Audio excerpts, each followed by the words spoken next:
As a young citizen of India, armed with technology, knowledge, and love for my nation, with a vision of transforming India into a developed nation, I'm joining Shobhit University.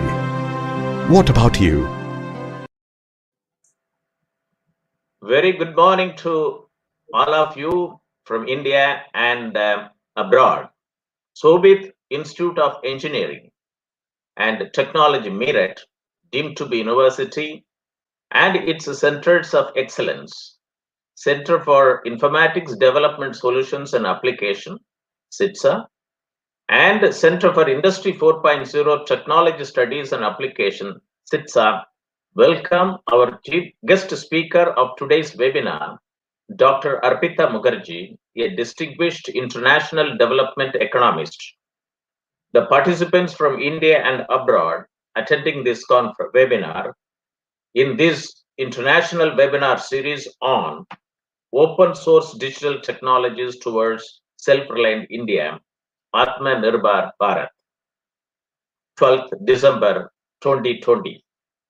Under this international webinar series, these two centers of excellence, Center for Informatics Development Solutions and Application and Center for Industry 4.0 Technology Studies and Application, have organized about 13 lectures so far, namely Open Technologies to Provision Simple and Economical IT Infrastructure, a roadmap for students using free and open source software and reaching goals of Atmanirbhar Bharat. Third, open source software and industrial IoTs for SMEs. Fourth lecture was on free and open source software adoption and business models. Fifth one was on open data platform for smart digital government. Sixth webinar was on technology imperatives, make in India for self-reliance. Seventh was on edge artificial intelligence. Eighth one was on data governance for self-reliant India. Ninth one was on digital India, transforming governance and society. 10th one was on India's email service, citizen@indiamail.com, in 22 constitutionally recognized languages. 11th one was on ecosystem architecture for digital transformation. 12th one was on education system, cyber critical infrastructure. 13th one was on seizing opportunities in open innovation and value creation network in the digital world for self-reliant economy. Today is the 14th edition of this very important webinar. Today we'll have the talk by an eminent and distinguished international development economist of the country, Dr. Arpita Mukherjee, professor at Indian Council for Research on International Economic Relations, New Delhi, on the topic, ensuring food safety and compliance through technology. Technology is the sum of techniques, skills, methods, and processes used in the production of goods or services in the accomplishment of objectives such as scientific investigation and etc. Topic in this webinar series is a growing list: technology imperatives, open system, open infrastructure, open source software or open infrastructure, open hardware for open infrastructure, open data platform, open innovation, value creation networks, human resources development, startups in open technology, open society, industry 4.0, example, pharma 4.0, textile 4.0, agriculture 4.0, edge computing, edge artificial intelligence, data governance, digital India, India's email service, open digital ecosystem, cyber critical infrastructure, dark data, dark cloud, dark web, dark net, technology enabled food value chain. Ensuring food safety and compliance through technology. The keywords are underlined. Ensuring, food safety, compliance, technology. There are four keywords under the title, which will be explained appropriately by our today's guest of speaker. Atmanirbhar Bharat, Modi's 5 I's to make India self-reliant economy, is the vision of the Prime Minister of India, Shri Narendra Modi, of making India a self-reliant nation, rested on 5 I's: intent, inclusion, investment, infrastructure, and innovation, and based on 5 pillars, namely economy, quantum jump and not incremental; infrastructure, one that represents modern India; system, 21st century technology driven; vibrant demography, source of energy for self-reliant India; and demand, whereby the strength of our demand and supply chain should be utilized to full capacity.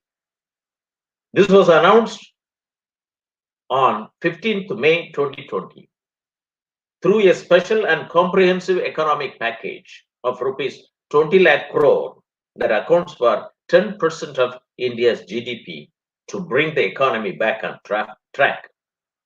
Vocal for local to make it global, a demand-based economy system which is self-producing and self-consuming. The reforms announced have been systematic, planned, integrated, interconnected, futuristic for creating strong enterprises, generating employment, and robust supply chain. This is our intent. Today, the digital world has facilitated the rise of platform economy. Digital platforms and value creations are the order of the day. Two emerging and related forces are increasingly driving value creation in the digital economy, namely with respect to digital data and digital platforms. A digital platform is the result of an enterprise architecture. Digital ecosystems are essential for digital transformation in the digital world. Today's topic is on ensuring food safety and compliance through technology. Let us have some idea about what is this topic. Let us have the title: Food Systems, Food Safety and Food Security. As the world population grows, the intensification and industrialization of agriculture and animal production to meet the demand for food create opportunities and challenges for food safety. Food is not only an elixir for hunger, but essential for healthy life of all. But access to safe and nutritious food is key to sustaining life and good health. Exponential urbanization of villages has necessitated more requirements for transport, storage, and preparation of food. The keywords are compliance risk, food supply chain, food safety, food quality, critical factor, and risk management enablers. Food system has a significant impact on a wider range of social and political issues, including sustainability, biological diversity, economics, population growth, water supply, and access to food. Right to food is a human right derived from the International Covenant on Economic, Social, and Cultural Rights, recognizing the right to an adequate standard of living, including adequate food, as well as the fundamental right to be free from hunger. Because of these fundamental rights, food security is often a priority international policy activity. For example, Sustainable Development Goal 2, Zero Hunger, is meant to eliminate hunger by 2030. Food safety and food security are monitored by international agencies like the International Association for Food Protection, World Resources Institute, World Food Program, Food and Agriculture Organization, International Food Information Council, etc. Globalization of the food trade offers many benefits to consumers as it results in a wider variety of high quality food that is accessible, affordable, and safe, meeting consumer demand. For a country like India, on one hand, ensuring availability of food at affordable prices, and on the other hand, ensuring the safety and healthy food items is a great challenge. Presence of microbial pathogens, biotoxins, and chemical contaminants in food represents serious threats to the health of citizens. Foodborne diseases not only affect people's health and well-being, but also poses greater economic consequences for both communities and governments. The impact poses substantial burden on healthcare system and reflects on the economic productivity. Poor people whose earnings are on a day-to-day basis will perpetuate the cycle of poverty. From farm gate to fork, solutions for food safety requirements in food chain system. Food safety compliance is a very important requirement for organization in the food industry from farm to fork. ISO 22000 Food Safety Management is the family of international standards that addresses food safety management. Applicable to all types of producer, ISO 22000 provides a layer of reassurance within the global food supply chain, helping products cross borders and bringing people food that they can trust. Food safety programs are increasingly focusing on a farm gate to fork approach to reduce foodborne hazards. This holistic approach to control of food-related risks involves consideration of every step in the food chain system from raw material to food consumption. Hazards can enter the food chain on the farm and can thus continue in the chain. Food safety strategy covers not only the safety of food for human consumption, but also animal feed, animal health and welfare, and plant health. Food safety is one of the biggest challenges facing agriculture. From primary agriculture production to food processing and consumption, it is essential that food quality and safety standards are met. Food supply chains often cross national borders, and good collaboration between governments, producers, and consumers with sufficient testing for contamination from foodborne pathogens, toxic compounds, and nutritional content helps to ensure the safety and quality of foods. This journey from farm to fork generally passes through various wholesalers and involves other service providers such as transport and warehousing. Traceability and food safety technology are relatively small but growing part of the food and agriculture technology systems.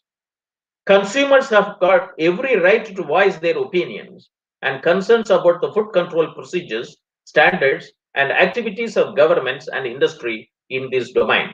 While the governments mostly play the role of a regulator as a watchdog, the onus in ensuring food safety and quality lies with the industry.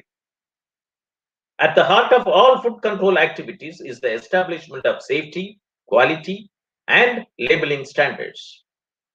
These standards should be established on the broadest possible scale in the recognition that food production and marketing is truly a global industry. It is the role of national governments to establish uniform safety standards so that consumers are protected and have informed choices. Consumer Protection Act 2019 has provisions for strong action to deal with adulteration in food items under Section 90 and matters relating to spurious goods are dealt under Section 21.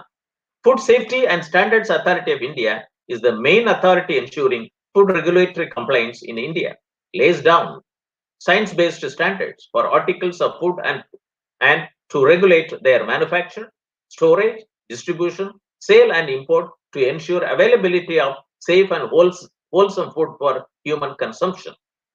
Food Safety and Standard Act 2006 protects consumer from unsafe food through formulation of science-based standards, and their enforcement through analysis of food and market surveillances. FAST-CAS provides one-point stop for all engagement of a food business operator with the department for any regulatory compliance transactions. Food industries are expected to be accredited to Arpita, US FDA, PASI, ISO, BRC, and hazard analysis critical control point for ensuring reliability and meeting international food safety standards.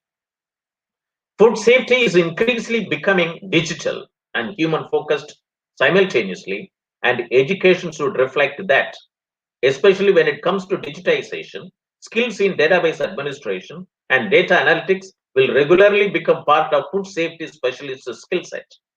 We witness food safety incidents, food fraud, and safety scandals, which cost the economy very heavily and also results in human health. India needs the right mix of stringent compliance norms and consumer awareness about food safety. Adoption currently is higher in countries where legal and compliance conditions are strict and consumer awareness is high. Startups offer digital and automated food safety solutions to improve transparency across food supply chains. Food tech startups are pushing innovations forward and disrupting in the food industry. Artificial protein, lab grown meat. Lab grown meat has become an alternative food option.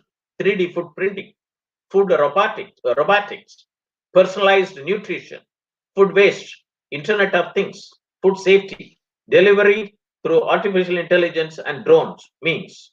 Startups in the food processing ecosystem work across the value chain towards creating innovative products, supply chain solutions, packaging, processing technology, equipment, storage and logistic, food safety, marketing, e-commerce based B2B, B2C model, distribution, and retail.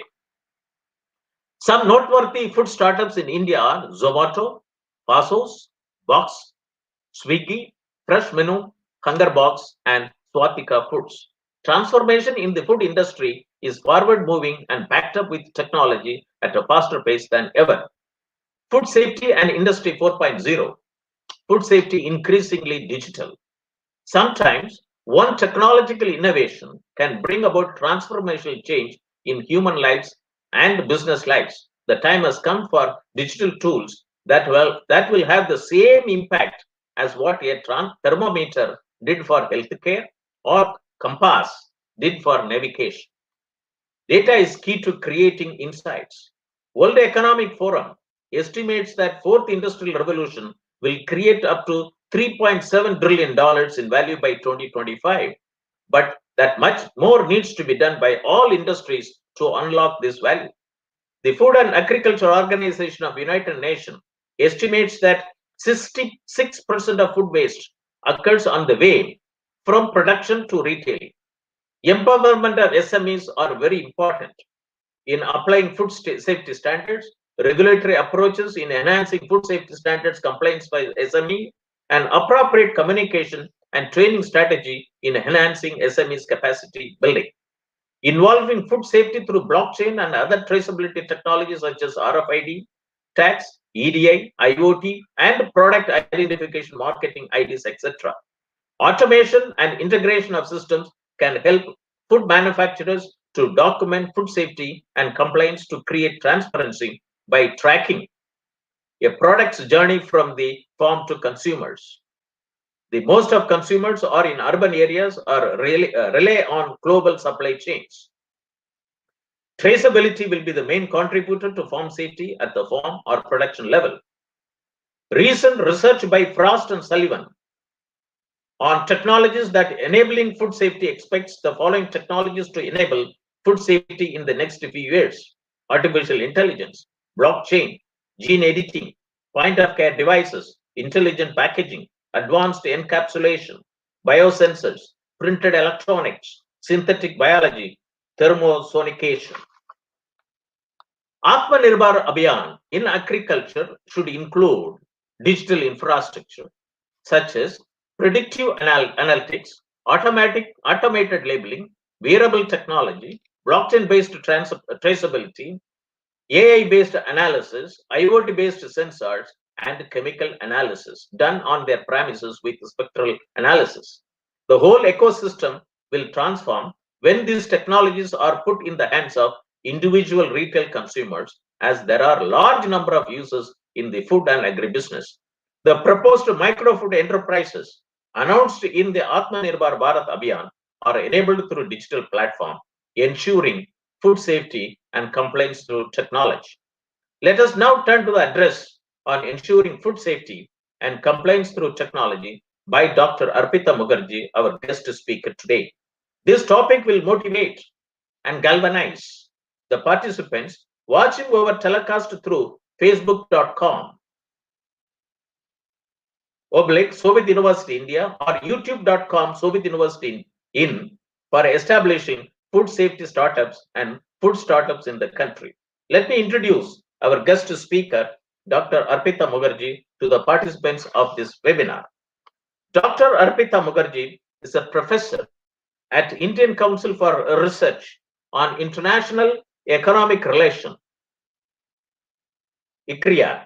She has over 25 years of experience in policy-oriented research, working closely with the governments in India and policymakers in the European Commission and its member states, United States, Association of Southeast Asian Nations, ASEAN, and in East Asian countries. She has conducted studies for international organizations, Indian industry associations, non-government organizations, and companies. Her areas of expertise include trade and investment, trade agreements, services, special economic zones, economic corridors, retail and food supply chain, startups, entrepreneur, e-commerce, and cross-border labor mobility. Dr. Arpita specializes in sector and product-specific market trends, go-to-market strategy, and government policies. Dr. Arpita Mukherjee has a PhD in economics from the University of Portsmouth, UK, and prior to joining CIRIER, she worked with the UK-based think tank, namely Policy Studies Institute, and taught in the University of Portsmouth. Dr. Arpita Mukherjee has over 80 publications, including national and international referred journals, books and book chapters, and government report. Dr. Mukherjee is a member of various government committees and policy panels and is in the editorial board of 10 journals. She has presented her work in various conferences and seminars and is in the advisory board of industry association and non-government organization. She is a regular contributor to newspapers and magazines.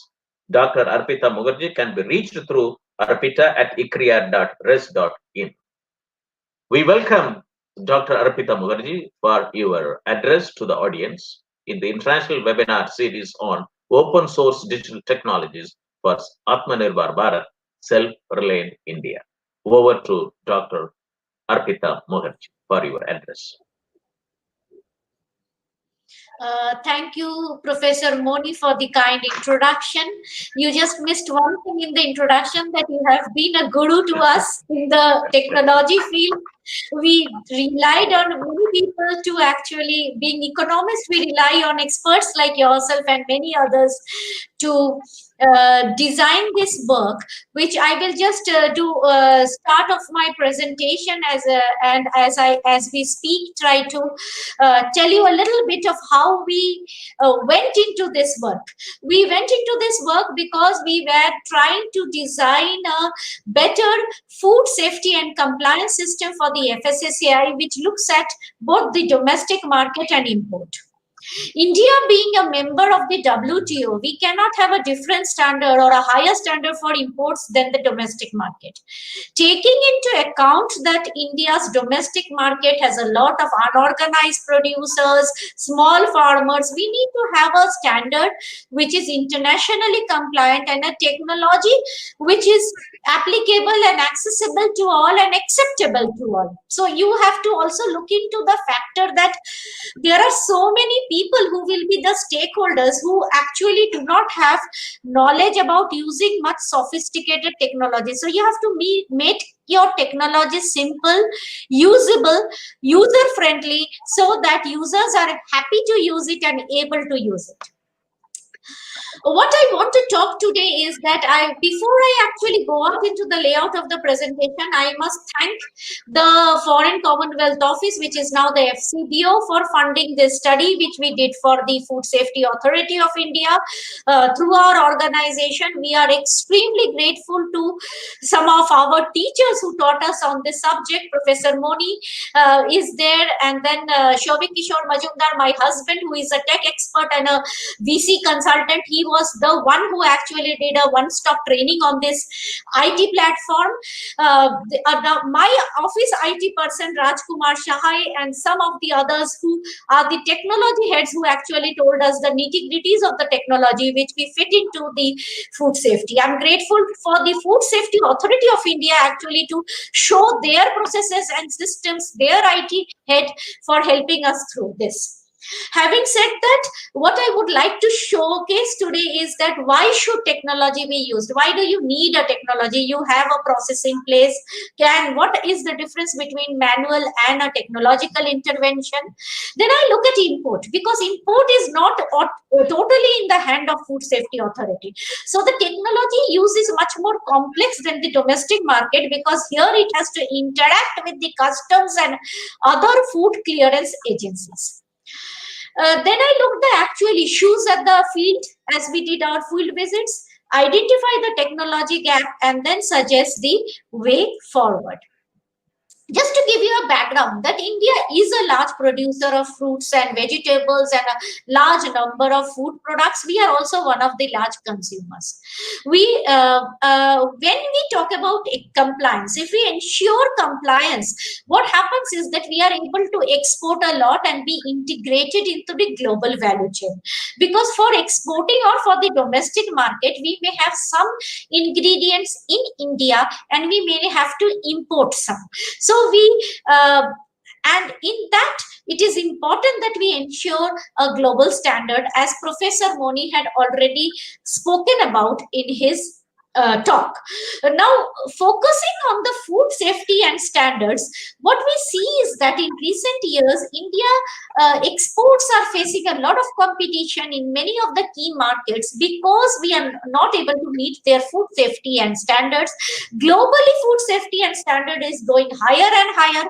More worrisome is that we are losing our market share to Vietnam, China, even African countries like Kenya, Uganda, and that is something that we need to look after.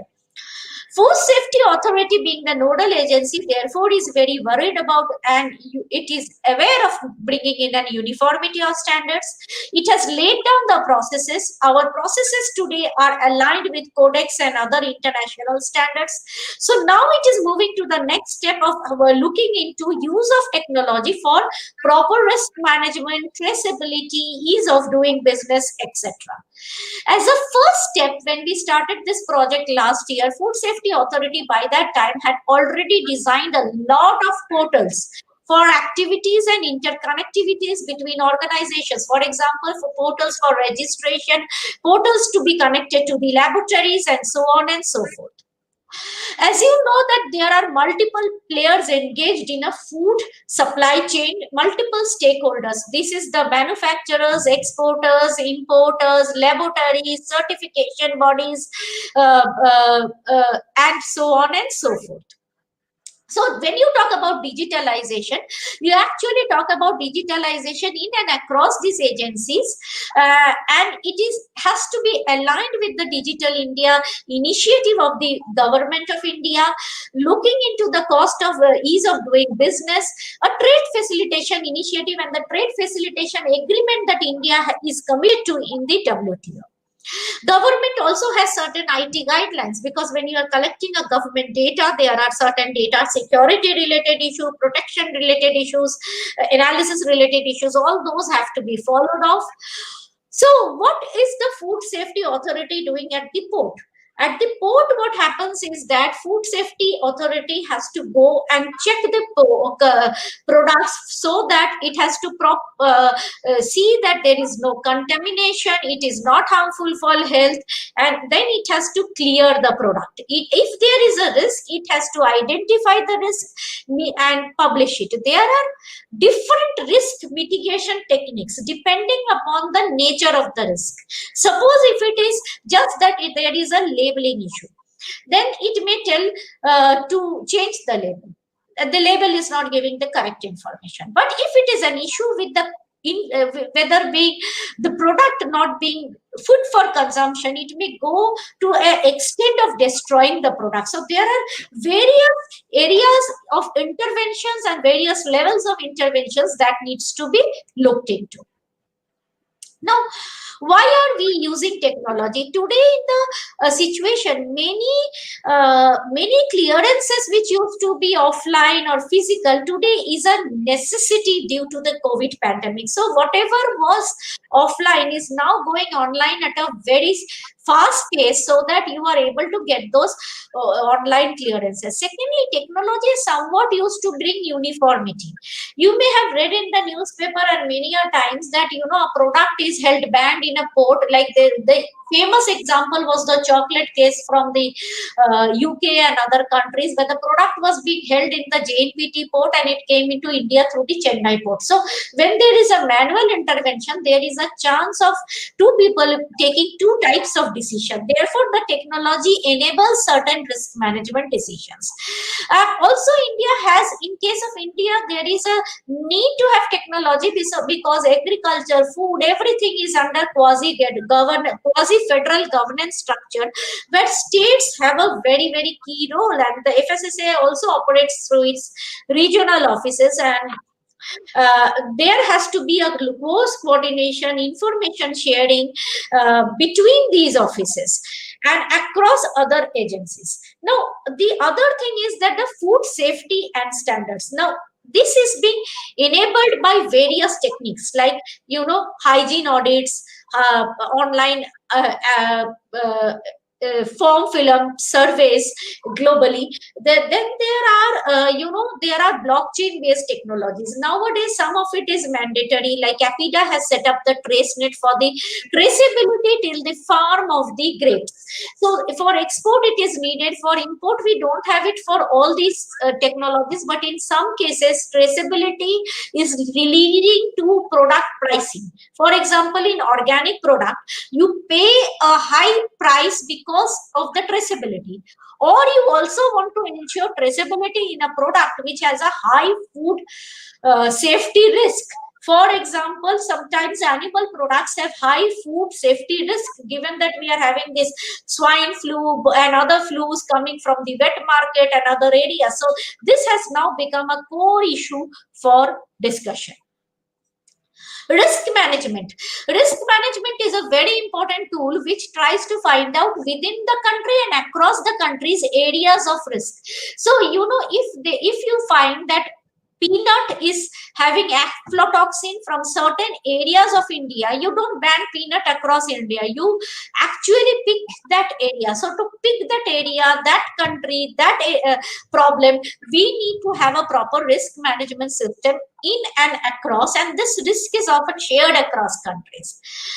I have already spoken about being transparent, because if the product, when the product is, see what was happening is, suppose if I hold a consignment at the port of entry in port A and release it in port B, the customer may take me to the court and I may lose the case. So I need to have documentation, evidence and everything, which means that I need to have a very, very transparent process. And this transparent process should be data driven.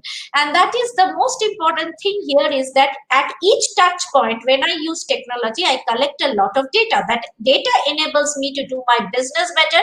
It also enables me to identify the gaps in the processes and also help the importers and exporters and other stakeholders to abide by the regulation. Now, let me take the example of import, which I already said that import is very costly. and very, very cumbersome process in India, because India has a lot of port of entry. Like we have 78 ports from which the food can come in, and from of port of entry, out of which 417 are there from which food can come in. FSSAI did not have so many staff, so it only was operating its own official in 21 port. In majority of the others, customs were clearing. Now, custom officer is not a food safety expert, so there has to be a lot of things that is given to him so that he is able to clear it in a very much manner that which maintains uniformity across the country. Generally, it is not that, this is very unique to India. Generally, countries do not have so many ports because it becomes very, very difficult to clear consignments across so many ports of entry. Now, what do custom do? There are multiple authorities that are involved, and custom has to coordinate with all of them. For example, food safety authority, it has to coordinate with food safety authority for food safety and standards. It has to coordinate with plant quarantine authority for plant related diseases. It has to coordinate with animal husbandry department for animal related diseases. Then there are BIS and other who looks after the quality, certain quality standards like quality of drinking water, packaging, etc. It also has to coordinate with DGFT, which will give it instructions whether to ban certain products, allow certain products, and so on. And then it also has to coordinate with legal metrology for weights and measures. So this is a very, very cumbersome job for the custom. In terms of the use of the IT infrastructure, is that you first enter, when you are importing into a country, you first enter into the custom ICE gate. The custom ICE gate then decide whether this product is a food product or a non-food product. Now look at a product like almond butter. It can be a food product, it can be used as a cosmetic. So there are many food products which can be used as a food product or a cosmetic product, or it can be used as an industrial product. And then the customs job is to first identify the product, which product it is, and give it to the relevant authority. When it gives it to the food authority, it enters the food authorities IT network, which is actually linked to the customs IT network. The food authority, what is the process today is that FSSAI gets the information that this food package has arrived at this port and these are the package details. It takes out those details and then it goes for a physical review of the product. So physical review, it checks the shape, whether the ingredients are written properly. Then it whether the manufacturing date is correct, whether then it picks up the product based on the for sampling. So there are certain sampling requirements specified. Based on that, it picks up the product, sends the product for the sampling. The product is then in the current scenario in India, because all the ports do not have storage facilities, perishable facilities. FSSAI carries the product back to its office, the laboratories pick up the product, and then it puts down the details in the laboratory website. Then the laboratory comes and pick up the product. They do the laboratory testing, put the test results on the website, and then the product is cleared. If the product is not cleared, it can be at various level, at the FSSAI level where FSSAI is doing a visual inspection, or at the laboratory level. At the laboratory level, if there is no objection, then the product goes through. If there is an objection report is generated. Then there are options that the importer can do. It can, if there is a minor issue like labeling change, it will do that and the product will get through. If there is a major issue, it may have to destroy the product or take it back and sell it in some other country. Now, there are certain gaps, in globally there are, as I said, there are few ports of entry and there are designated areas for food clearances. So there are certain infrastructure issues that Indian ports suffer from, that there is no designated area for port, there is no designated storage. As I told you, that FSSAI carries it in the dicky of its car, which is not always the right way of doing the sampling. But as I also show you, the way that UK does does the sampling. See, in the UK, what happens is, in a country, most of the countries, the officers, the food safety officers, they carry a iPad or a data something, or a mobile phone, where they just need to feed in the data, and they are told how much to be sampled, because they cannot apply their mind. It is given in the data. In our case, the officers are very well trained officers, and they do remember, but there are like thousands and thousands of food categories, and somehow they have to memorize how much to sample and go, because there is no, this is a part where there is complete manual intervention. So as I have talked about it, that there is a document check, physical check, sample collection, data entry, laboratory process, and rejection. And there are multiple portals that are today in operation under this. The first is the custom size gate, then it goes to the FSSAI through the its portal, then it is going to the laboratory portal. Laboratory is informing the custom and FSSAI also generates a rejection report. But what is happening in the process of the manual sampling and manual interaction is, one, there is a lot of time waste, because the FSSAI officer has to go to the port, come back, then enter the data. So sometimes it is a travel distance of 10 to 12 kilometer. Data entry is being done on the next day. That is one problem. Second problem is that because of this manual data entry, there can be typing errors. So the checking at a point, sometimes if I do in a rush and I maybe instead of Belgium type in Barbados, the whole storyline changes, because it becomes wine from Belgium becomes wine from Barbados. Okay, so there are certain manual intervention errors, and there is no scope of cross-checking once you reach the site, because often the FSSAI offices and the sites, the customs clearances are far off, because there will be many you know, you can clear your consignments across different in different areas. You have the centers around in Bombay. There are 36 kind of go downs where you can go and clear your consignments, and so these are the kind of problems. Then there is a gap in identification. Now you are actually memorizing the name of the product, the type of the product, the use of the product, the sampling. It is absolutely impossible. And what we found that in our case, that sometimes products which are banned are getting entry through because they can use other scientific names. So many herbs which are not allowed in India, you can use so many India's name that the officers will not be able to track it. So what we suggested is, first of all, do a hormone. What other countries do is they do a very detailed product classification, sometimes even at 10-digit level for organic product, greenhouse product, and actually they publish it. And this is the data that is used between and across all clearance agencies. So you are very, very aware that this is a food product, and if the product has multiple use, then the food is coded as a separate use, so that there is no panic across the agency that who is supposed to clear and who is supposed to give a objection certificate and a no objection certificate. Secondly, although India has implemented a pre-shipment filing process, FSSAI regulation says upon arrival of the consignment. So mostly FSSAI works on arrival of the consignment, while globally, when the pre-shipment filing happens, the data documentation clearances are run at that point in time, whether the person has filled up the data properly, and this is very important for food, because food is a perishable commodity. So if you start your process after arrival of the consignment, you are losing certain days. Now coming to the digitalization is actually very important, as we found out, as a process code, because suppose somebody just takes out almond butter out as a cosmetic and then use it for food product, the whole traceability gets destroyed.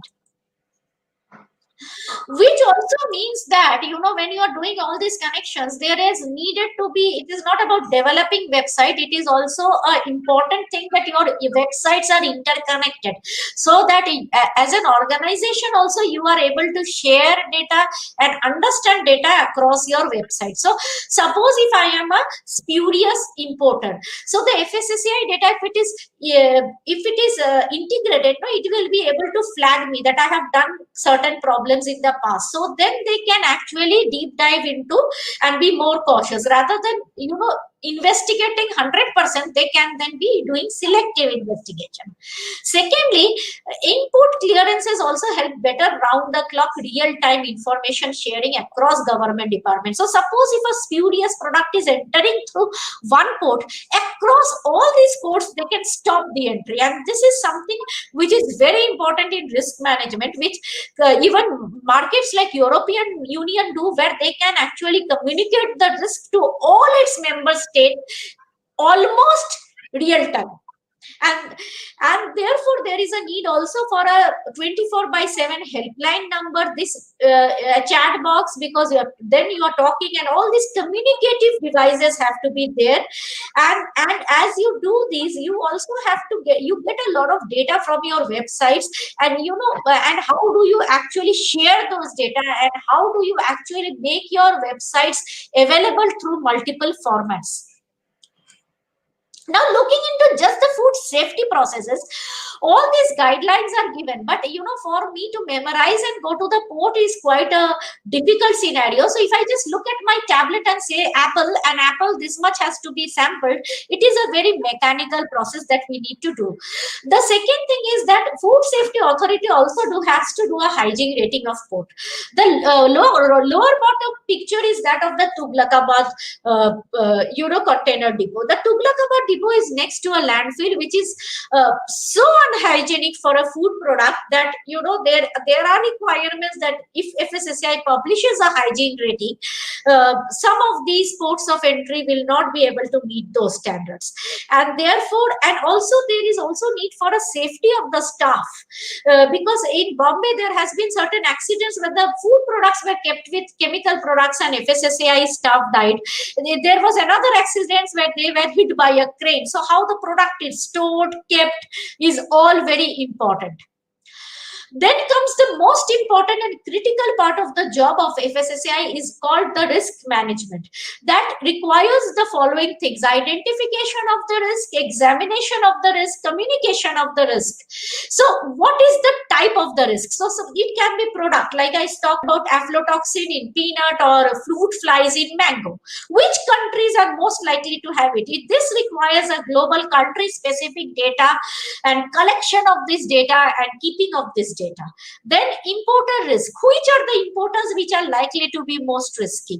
So the importer can be its trade history, its compliance history, and compliance history across the world is calculated using multiple indicators, whether the guy is paying the GST, whether he is uploading his registrations on time. So his performance indicators actually identify his risk. Then there are other supply chain vulnerability. The country may be good, everything may be good, and then there is lockdown. So lockdown, poor storage, products can be contaminated. Then there is a, which I said, border control vulnerability, that if you do not use the information standards, so product is entering from one port, not from the other. And that requires a lot of data analysis and a risk mitigation technique by identifying the risk into a high risk, low risk categories. So there are risk categories, and based on the risk categories, the sampling is done. And their contingent planning and the high level of control is put in place. So if I am in a low risk category, they will sample me less. But if suddenly after sampling they realize that, you know, my product is not meeting the standards, they can take me to high risk category, where there will be 100% sampling. So this is how the risk works. And this risk is actually not based only on the data that you collect in the field. It is based on a multiple data sources and data that you collect. Even the reports of the Codex, IOE, etc., which will talk about the risk. So those risks you have to build it to your data and then design a proper model for the data analysis. It is a very, very complex RMS model that is being designed now, which looks into historical data, user pattern data, recent data, data collected by other agencies, international bodies, and then the analytics is done to arrive at an RMS which helps. IBM and others have already identified some RMS tools, and many countries are implementing, but RMS process implementation tools, country-specific risk are so complicated that it requires also that you just can't tell a country that you are risky. You have to do it in a scientific way, because otherwise the country can challenge you in the WTO. So it requires scientific knowledge, nutritionists, so it economists, statisticians. So it is a very, very multi-stakeholder process. Once you design this, now see, you have your websites and you have to do a lot of data collection. You have to then design a proper business architect plan. Now, and then interlink the plan and design a IT roadmap, how you do it, because a whole IT infrastructure upgradation with traceability, tools, mechanism is now much cheaper because you are using a lot of open source platform, etc. But it is still very, very expensive until you plan for it and strategize it, because it also requires, when you apply this AI, machine learning and other skills, these are very, very specialized skills, and it is not available randomly in India. So what we suggested to FSSAI was to build a architecture and a roadmap, and then you also have to identify, once you design a map, but most important is to have a plan, because if you do not have a plan, then you actually onboard your stakeholders in a very random manner, which is actually not good. So once you have a plan, then you have a governance strategy. How do you govern? How do you engage? How you bring in the different departments together? So your process department has to work with your tech department, and your tech department has to onboard a lot of expertise within the tech. So there will be every expertise is not built within the food safety authorities globally. Globally, food safety authorities work with multiple other organizations to bring in their tech expertise, which requires a lot of capacity building, engagements, etc. And that requires the identification of multiple stakeholders, which are tech companies who work with other companies, like like experts, data experts, statisticians. So it is always a very, very the knowledge team is very diversified, and this requires a lot of capacity building and at the field level. But what we found is that when we worked with FSSAI, there is, on the other hand, there is a nutritionist and scientist who says we don't have jobs, and there is FSSAI who doesn't have staff. So there is need to have all. Food is such a sensitive topic, such a scientific topic. It cannot be cleared by customs. It has to have food officers in every port of entry. So there is a need for India to develop its scientific persons, food experts and others. But what we found also is that the food scientists, experts are often very wary of using tablets and very simple tools like tablets. They are using their smartphone, but they don't want to use tablets. So therefore there has to be a lot of capacity building, information sharing, and a lot of hand holding in this regard. This is what I have a presentation on. I'm very happy to take queries and questions and anything that Professor Moni thinks which I have not really covered in my talk. Thank you, Dr. Arpita Mukherjee, for your very forthright talk on the topic which you have chosen, that you brought out the complete SWOT analysis and the vulnerabilities in the value chain. And before I get into some of the important points which you talked about it, but I would like to preface it with what was discussed even during the National E-Governance Plan Program in agriculture sector, agricultural mission mode project between 2008-9 to 2012, when I was, as the Deputy Director General Agriculture Informatics, working in the Ministry of Agriculture.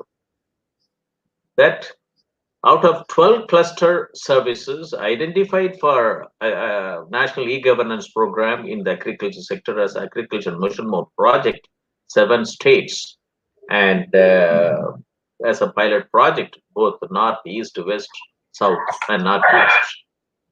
One important cluster was that import-export certification process. That today you have taken FSSAI, Food Safety and Security Authority of India, and its networking with the various stakeholders. This is a system requirement study report done under the National E-Governance Program on agriculture, that is called Agriculture Mission Mode Project, is available with the government since 2012. And this SRS document is gathering dust within the ministry. Now, the thing is that Digital India was announced in 2015. Now, Honorable Prime Minister very rightly said it that it is not empowering the society, it is the way of life. Recently, I think last month, when he's addressed to Technology Global Meet in Bangalore, he said it very nicely, that very categorically, that Digital India is a way of life. We have Digital India, we have Make in India, we have Startup India, we have Skill India, and Startup India. All these 5 programs have to synergize for every process in the country. If they are working in a vertical mode, then ease of doing business is very difficult to achieve, because every today all the countries, developing nations, which would like developing economy, now it is economy is a digital economy, platform economy, digital platform economy. It means that it is whole world is taken as a one entity, and internet connects everybody. And if we are not in a position to interoperability, if we are not able to achieve in every aspect of people, process, and technology, people, process, and technology, if we are not able to interoperate, both in government and non-government, both in public sector and private sector and corporate sector, and if this is not done, any amount of digital devices is going to help us. And I'm very happy about it that I was involved in the e-government process or e-governance process since 1987, when I was the project director to introduce computerization in 512 districts on those days. And then IT in agriculture in a big mandate in 1995. We were able to give the IT blueprint in the form of 15 informatics network, even before the e-governance word was coined in Government of India. Then, and then in order to push agriculture in a preferred career option, I thought that IT in agriculture has to be an academic discipline, and agriculture informatics discipline. I was instrumental to visualize in close cooperation with the Soviet University, where I am a professor emeritus.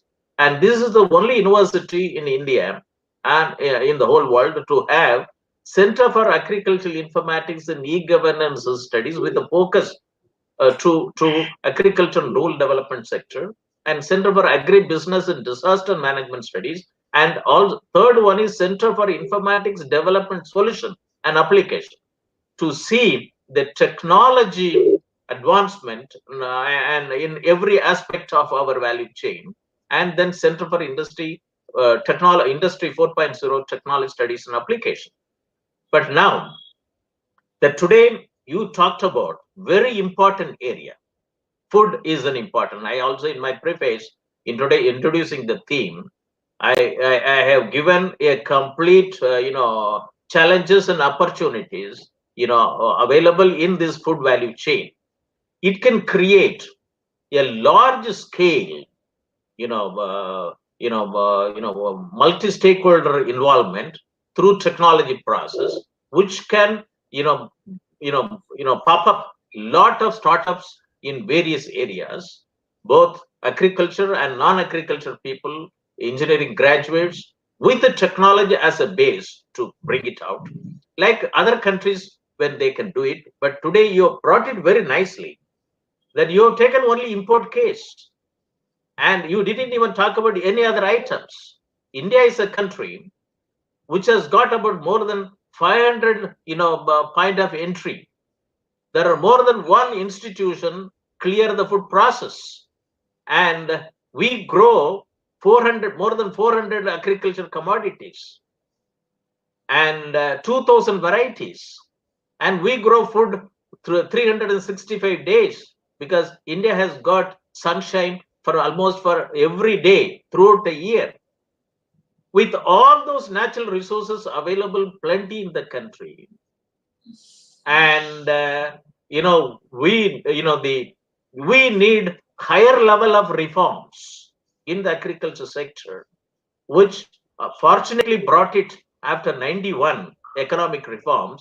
Only now the 2020 we got on 5th June, we have got agricultural reforms through 3 ordinances, which facilitates ICT integration in a very big manner for supply chain, agricultural e-commerce, and farming as a service to the farmers.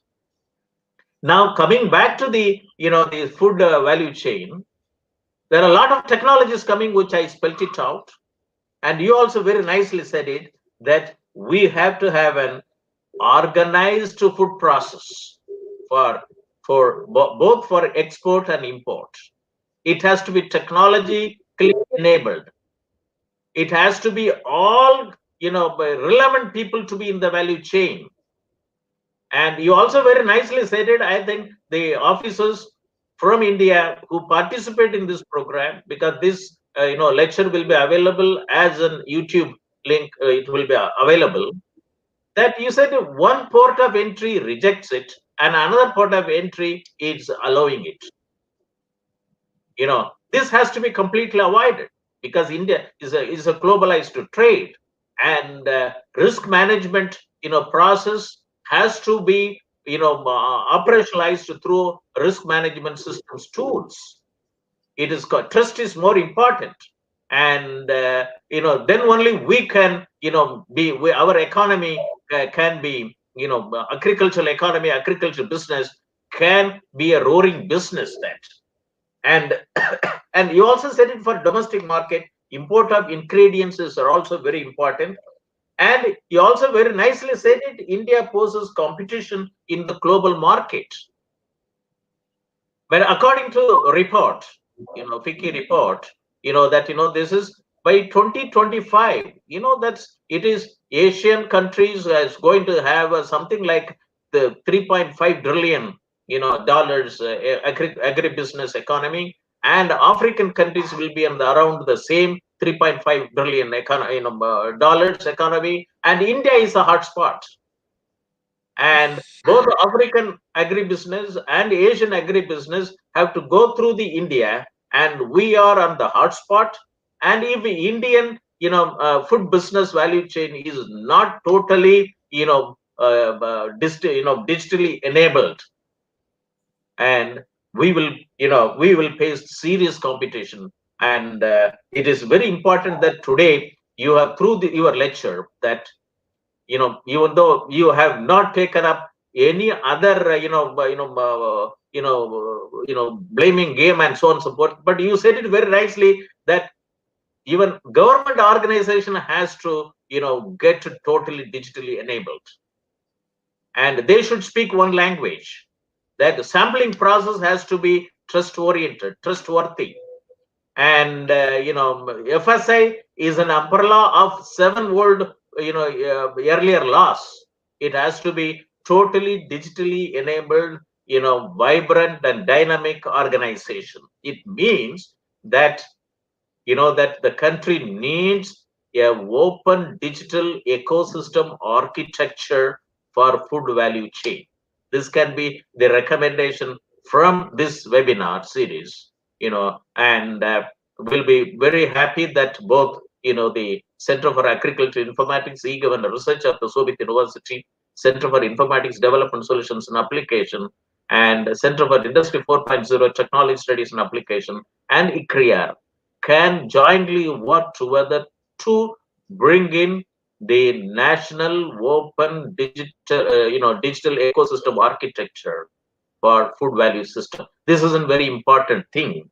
And then, as I rightly said it, that traceability is very important. You also gave an example of Arpita, grapes traceability, mango traceability, and so on and so forth. And this will facilitate, that ease of doing business, very important in India. And our rating also will go up very effectively in the World Bank strategy. And, you talked about very nicely. There are umpteen number of portals. They don't talk to each other. So this is a level of intervention has to be looked into it. At least you said it that due to COVID-19, online clearance is possible now, but the online clearance has to be completely process oriented, not individual manual oriented. Online clearances is not offline 70% and 30% online process. That this has to be eliminated. And you also very nicely said it, technologically enabled risk management decision, large scale application and operationalization of risk management system tools to be operationalized in the food value chain. And it is an important thing. Since India is a member of WTO, we have to follow global standards, whether it is a domestic market or in the global market. But if you operationalize in the global, domestic market, automatically it will propel us for doing a neat job in global market. So it is, if you see the doubling the farmers' income by 2022 committee report in the volume 12B, Digital Technology in Agriculture, it recommends 7 mission mode projects, strategic project for operationalization. One is on digitalized agriculture value chain for about 400 agriculture commodities from farm to fork.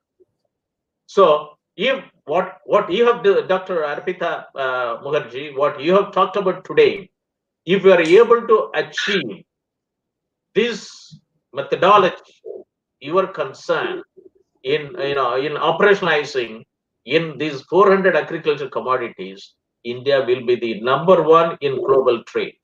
We have so many institutions, we have so many multi point of entry, but the thing is that everybody works as a vertical silo. This vertical silo has to be disrupted like anything through the disruptive technologies. This is more important. You have IoTs and various other technologies, artificial intelligence based decision making, and then large scale application of data analytics is very important. For that, I also rightly said it that skill capacity building and competency building of associated stakeholders is very important. That's where the centers like Center for Informatics Development Solutions and Applications and ICRIER have to join together to undertake this national task. Then you also said it, information sharing is very important. And it is a digitalized economy, intensifying economy, digital platform economy, and digital India is a way of life in India. Then why can't we undertake this process? At least our websites should talk to each other. That is more important. And you said it, 578 point of entry. Food point of entry is 417. Customs clears food items in 396 point of entry, and FASI is about less than 20. And there are so many institutions: plant quarantine, animal husbandry, DGFT, customs. All these institutions have to work under food value systems, value chain, and this is an important thing. You also talked about infrastructure problems and how the manual intervention is creating problems, and then also that the technology gaps, and it is the same thing is relevant for export. Many of our producers are being sent back because we are not meeting the import regulations of the importing countries. It means that our export clearance are not with respect to the import requirements of the importing countries. This is important thing, and this is very nicely brought out in your address. And above all, today's thrust under the open source digital technology towards self-reliant India is very important thing. Ensuring food safety and compliance through technology means operationalization of food value system, for which you need to have a national open digital ecosystem architecture, which will facilitate large scale establishment of startups, food safety startups in the country, food value system startups in the country. We have got about 750 districts in the country, 6,500 blocks in the country, and we have got 2.25 lakhs, villages, gram panchayat in the country, and 14 crore farmers in the country. To facilitate, they grow food, and agriculture and and food processing has to be totally digitalized through digitalization process, and it has to be done as early as possible, and the government intervention is important. And there's a agricultural informatics and e-governance research has to be given a top priority, and informatics and e-governance through standards has to be given a top priority, and port web interoperability of information system is an important thing. And all the institutions, academic institution, research institution, management institution, governance institution, and judicial institutions related with the food laws and so on and so forth, laboratories in every aspect, etc., has to be integrated through the food value system, value chain. It is an important, and in this, and you also given a digital roadmap, even though it is meant for food safety and standards authority of India, but it is true for all the institutions. It is true for not only for FASI, but it's also for Digital India program. It's Digital India. It's very important, and so I am very happy that to listen to your address, and this webinar series, this international webinar series has gotten another feather in the cap by having your very very innovative address on the topic, which can facilitate mushrooming of food startups, food tech startups, food safety tech startups in a very effective manner. Before closing, I also would like to, talk about the recent research report given by Frost and Sullivan on technologies enabling food safety. This is to, inform the, you know, graduate engineers and scientists, technologists, if they would like to get into food safety startups. These are all the technologies one should look into it.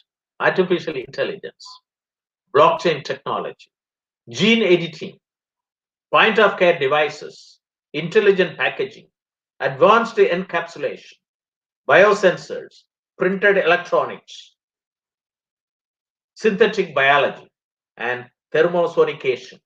These are all some of the things that it is very important, and also that data is key to creating insights.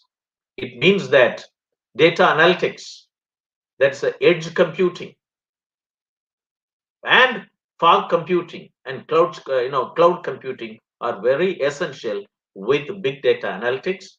The big data analytics can be also fast data analytics, because the food value system has to have a fast data analytics to be made available instantaneously. You said it very nicely, that why should we be alert only after an arrival of items in a point of entry? See, like in international flight, travel, as soon as we checked in the flight in international flight, by the time we reach in Delhi, all our details are checked, and only necessary people are stopped. Other people are immigration authorities, that allow all other passengers to leave. So this is a very important thing, that rather than waiting for on arrival items to start the process, it has to be that the minute it is cleared by the other importing exporting country, our system has to be very active. So there has to be a citizen charter. This citizen charter has to be, especially food items, because it is perishable in nature, and it is very important. So all there has to be a, SMEs related to food sector has to be empowered through Industry 4.0 technology very effectively. That's why I purposefully put it that Atmanirbhar, Abhiyan in agriculture should involve digital infrastructure as a part of their investment. The digital infrastructure for what? Predictive analytics. They should not run from pillar to post. Automated labeling and wearable technology, blockchain-based traceability, AI-based analytics, and IoT-based sensors and chemical analysis. So Atmanirbhar Bharat has to identify, investment, for digital infrastructure, and should be made available to the people who are going to be the stakeholders in food value system, has to get, Mutra benefits, like Mutra finance, Mutra benefits, for the, SMEs in food sectors. And we have to work on a whole ecosystem. It is a national open digital ecosystem architecture, for in the food value system, and this is more important. And also that micro food enterprises, as announced under Atmanirbhar Abhiyan in food agriculture, has to be digitally enabled. So with this, I would like to get some remarks from today's speaker, Dr. Arpita Mukherjee. Your final comments for the benefits of the audience. Please unmute your mic. Thank you, Professor Moni, and you summarize it so well that it is very difficult to speak after you. what I have realized, there is a good intention. As I heard you and I saw the activities on the field, there is a good intention in India, but there is a fiscal issue, there is a budget issue, and much of these activities will be through the private partnerships and through the startups, private partnerships, where government is increasingly relying on private partnerships.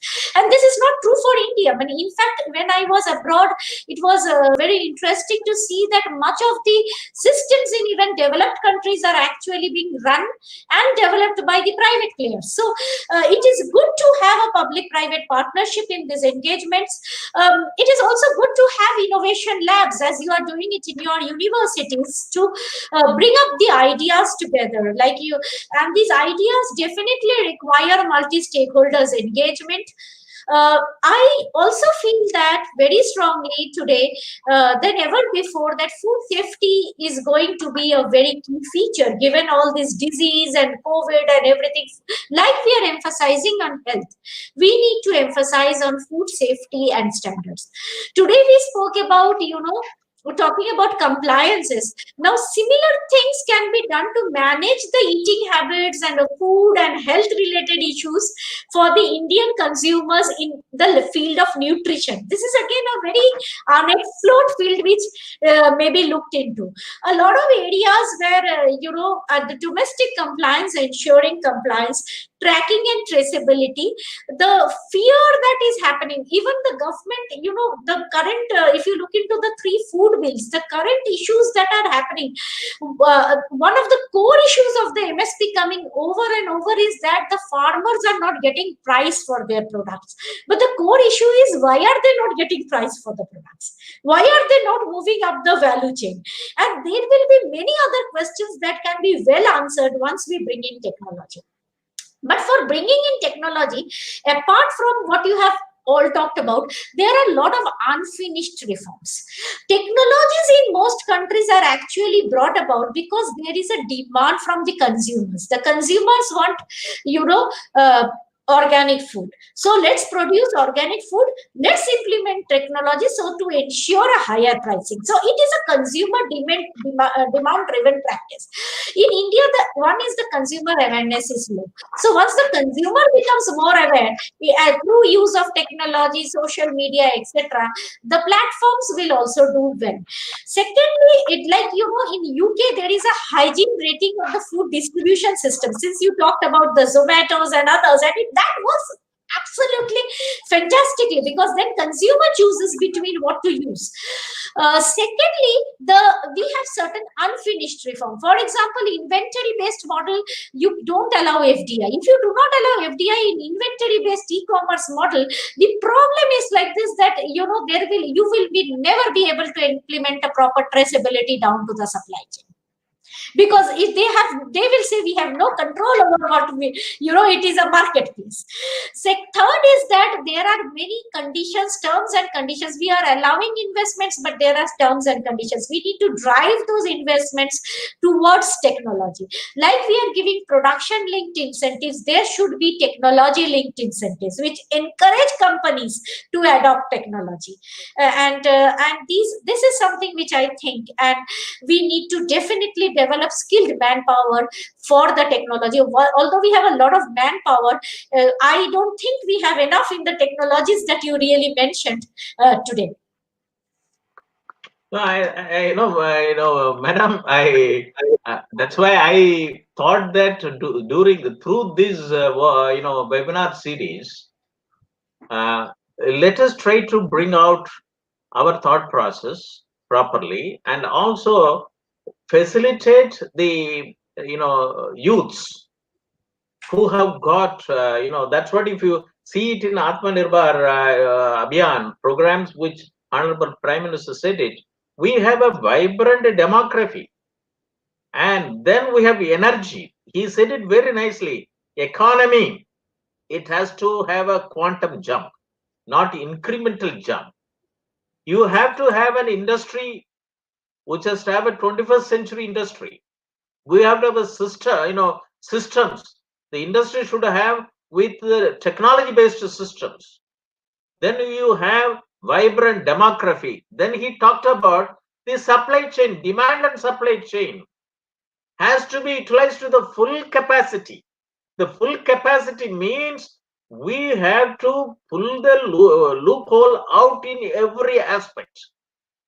Because when, as an former technocrat, former director general of NIC, and associated with the various e-governance programs, and also in agriculture sector as my passion, and then the doubling the farmers income committee report, I thought that it is also that we have to get into the Atmanirbhar Bharat from every university.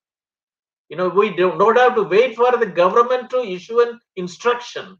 I thought that these two webinar series can bring in this, lot of inputs for Atmanirbhar Bharat, mission and vision. And this 5 intent, the 5 intents and 5 pillars which he talked about it. If we are able to put it in every aspect, in academic program, in research program, in development programs, we can achieve, India can achieve within the shortest possible time within the next 5 years.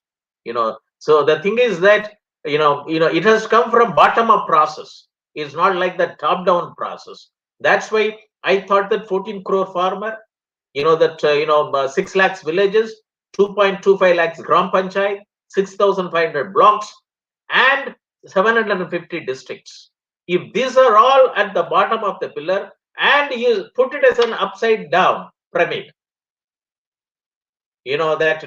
let the pressure built up in decision makers, and is sitting in the top of the pyramid, that the pressure has to come from, to be built on them, not come from them.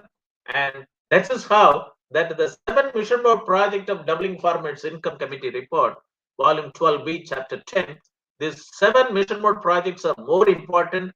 This will bring in a digital platform economy in agricultural sector. It will convert agriculture as a digital platform economy. The infrastructure is more important. Today you brought it very nicely that this is, I also particularly wanted to use your address today to derive a point to the government that Atmanirbhar Abhiyan Bharat, Abhiyan, in agriculture should include a digital infrastructure, so that all the technology which we talked about today are built in, appropriately. This will help, startups in a very effective manner, so that, irrespective of any startup, any value chain, for a globalized economy, whether it is a domestic market or distance market or global market, because our honorable Prime Minister very nicely said it, vocal for local to make it global.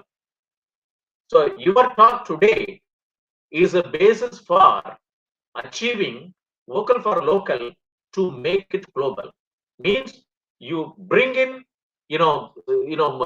food safety and compliance through standards and through technology, even for a domestic side as well as also for international globalized market.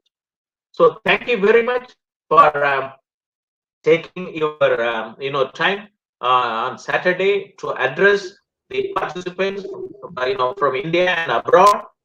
And on behalf of the Chancellor of the Soviet University, and on behalf of the Vice Chancellor of the Soviet University, and on behalf of the faculty members of the Soviet University, and on my behalf, and as Professor Emeritus and Chairman of Center for Informatics Development Solutions and Application and Center for Industry 4.0 Technology Studies and Application, we thank you wholeheartedly from bottom of our heart for your very important lecture, Dr. Arpita Mukherjee. Thank you very much. And thanks for your participation. Greeting from Soviet University. For more research inquiries, please contact Professor Moni Madaswamy, Professor Emeritus and Chairman, Center for Industry Development Solutions and Applications, and Center for Industry 4.0 Technology Studies and Application, and former Director General, National Informatics Center, Government of India, New Delhi. My email address is moni@sovietuniversity.ac.in. Thank you very much. We close the webinar today and we leave this today.